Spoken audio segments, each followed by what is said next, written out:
This is a ukelin, a cross between a ukulele and a violin, or so they claim.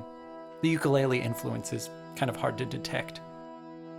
In reality, it's actually a lot more like a fretless zither, except that you play it with a small violin bow. Of course, it's not really like a violin either. Instead of changing notes by pushing your fingers down on a fingerboard, you actually get a different string for each note.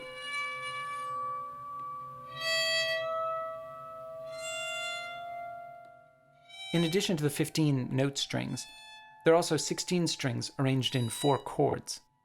I guess the idea was that you'd pluck the chords, then bow the violin bow, then pluck the chords, then bow the violin bow. It seems pretty cumbersome to me. Okay, so let's talk about these samples. The main sound of the instrument is a lot like a violin, although it's a bit more brittle, great for tense soundtrack work.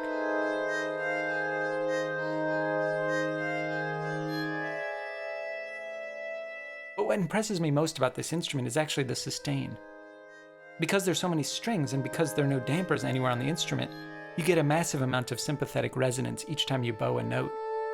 In fact, when you stop bowing, the sound keeps going for at least 10 seconds, an effect that I've worked hard to capture in these samples. I like that release sound so much that I actually made a separate patch that just consists of the releases. You can play it just like a keyboard instrument.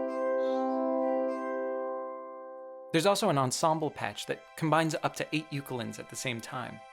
The mod wheel controls how many voices you hear.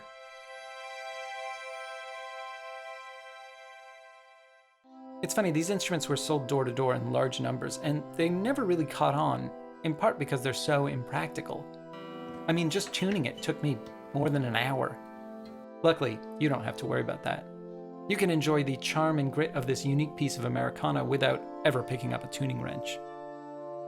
Available for Contact, SFC, and Decent Sampler. Have fun!